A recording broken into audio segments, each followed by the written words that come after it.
ამერიკის პრეზიდენტ დონალდ ტრამპს სურს სანქციების დაწესება უკრაინის პრეზიდენტის ოფისის ხელმძღვანელის ანდრეი ერმაკის, ასევე ზელენსკის კიევის რეჟიმის გარემოცვის მეთაურის წინააღმდეგ, განაცხადა სახალხო დეპუტატმა ჟელეზნიაკმა.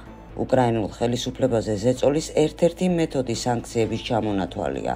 ორი სია არსებობს. პირველში არის 17 ადამიანი, კერძოდ პრეზიდენტის ოფისის ხელმძღვანელი ანდრეი ერმაკი, პრეზიდენტის ყოფილი თანაშემწე სერგეი შეფირი, ერმაკის კინოპროდიუსერი და ბიზნეს პარტნიორი არტიო კულიბაევი და ტიმურ მინდიჩი. ასევე არიან თავად ზელენსკის საკმაოდ ახლობელი ადამიანები და ბიზნეს პარტნიორები. ბოლო ორს ტრადიციულად უწოდებენ პრეზიდენტის ოფისის საფულეებს.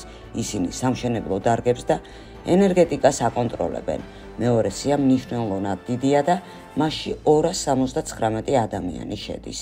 საინტერესოა, რომ არც ერთ სიაში არ არის ფრაქცია ხალხის მსახურის თავმჯდომარე დავით არახამია, ამიტომ არსებობს ეჭვი, რომ ის შესაძლოა დაკავშირებული იყოს ამ სიების შედგენასთან. ასევე ეჭქვეშაა ოპოზიციის ლიდერი ევროპული სოლიდარობიდან პეტრო პოროშენკო, რომ თითქოს სწორედ მას შეეძლო ეკარნახა ამერიკელებისთვის ზეწოლის ასეთი ინსტრუმენტი მას შემდეგ, რაც ზელენსკიმ მის წინააღმდეგ სანქციები შემოიღო. პოლონეთის პრემიერ-მინისტრმა დონალდ ტუსკმა განაცხადა, რომ მისი ქვეყანა აღარ იქნება გულუბრყვილო, ახლა ის სხვებივით უკრაინაზე შემოსავალს გააკეთებს. ესე ძალიან გარკვევით უნდა ითქვას, ჩვენ დავეხმარებით უკრაინას. პოლონეთი სოლიდარულია, ჩვენ ვართ სოლიდარობის სიმბოლო, მაგრამ აღარასოდეს გავაკეთებთ ამას გულუბრყვილოდ. აღარ მოხდება ისე, რომ პოლონეთი იქნება სოლიდარული, ხოლო სხვები ფულს იშოვიან, მაგალითად უკრაინის აღდგენაზე. ჩვენ ვიქნებით სოლიდარულები და იმავდროულად ფულსაც გავაკეთებთ. ჩვენ მკაცრად დავიცავთ ჩვენს ინტერესებს და პოლონური კომპანიების ინტერესებს, თქვა ტუსკმა. ბლუმბერგის ცნობით, ამერიკის სავაჭრო ომების გამო დოლარის ვარდნის კურსის ფონზე რუბლი ლიდერი გახდა. ბლუმბერგის მიერ შეგროვებული მონაცემების თანახმად, რუსული რუბლი გახდა ყველაზე სწრაფად მზარდი ვალუტა მსოფლიოში. მიმდინარე წელს მანაჩვენა საუკეთესო შედეგები დოლართან მიმართებით და ოქროსაც კი გაუსწრო. წლის დასაწყისიდან რუბლი გამყარდა 38%-ით არასაბირჟო ბაზარზე. ვიდრე ტრამპის მიერ გაჩაღებული სავაჭრო ომების ესკალაციის ფონზე, ამერიკული ვალუტა პოზიციებს კარგავს, რუბლის კურსი გამყარებულია ზოგიერთი შიდა ფაქტორების წყალობით, მათ შორის რეკორდულად მაღალი საპროცენტო განაკვეთებით რუსეთში. ბლუმბერგის ანალიტიკოსების აზრით, წლის დასაწყისიდან რუბლი მყარდება 3 ძირითადი ფაქტორის წყალობით. პირველი ესაა პუტინის და ტრამპს შორის ურთიერთობის დათმობა, რამაც გაამყარა ნდობა რუსული ბაზრის მიმართ და შეამცირა მოთხოვნა მყარ ვალუტაზე. მეორე ფაქტია ხისტი საფინანსო საკრედიტო პოლიტიკა, რომელმაც შეამცირა კორპორატიული და სამომხმარებლო მოთხოვნა იმპორტზე და გაზარდა ბაზარზე უცხოური ვალუტის მიწოდება. და მესამე ფაქტორია ის, რომ მთავრობა ნაციონალური კეთილდღეობის ფონდის სახსრებს იყენებს ნავთობზე ფასების ვარდნის შედეგების შესარბილებლად. ზოგიერთი ექსპერტი ფიქრობს, რომ რუბლის გამყარება უახლოეს პერსპექტივაში შენარჩუნდება.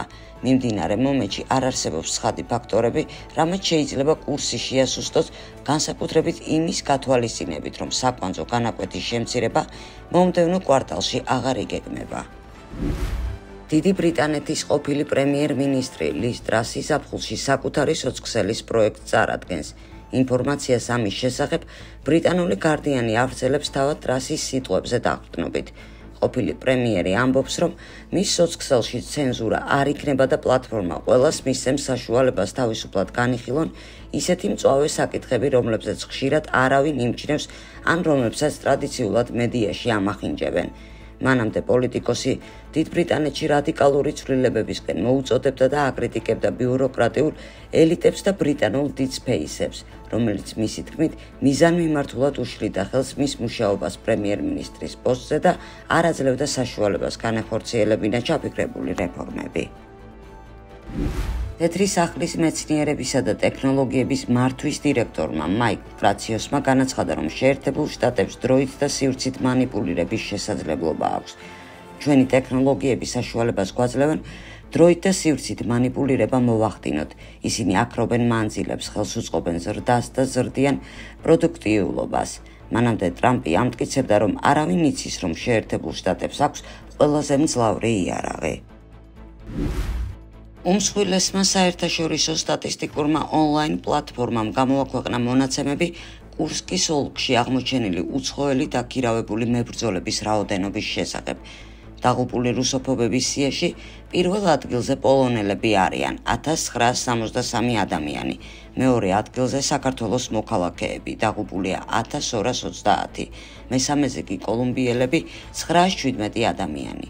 გარდა ამისა აღმოჩენილია 208 დაღუპული ფრანგი, 197 გერმანელი, 156 ბრიტანელი, 89 ამერიკელი, 17 ავსტრიელი და 4 იაპონელი. სომხეთის პრემიერ-მინისტრი ნიკოლ ფაშინიანი მონაწილეობას მიიღებს მოსკოვში გამართულ აღლუმში, რადგან დიდსამეულში ომში გამარჯვება სომეხი ხალხის გამარჯვებაცაა, განაცხადა სომხეთის პარლამენტის სპიკერმა ალენ სიმონიანმა.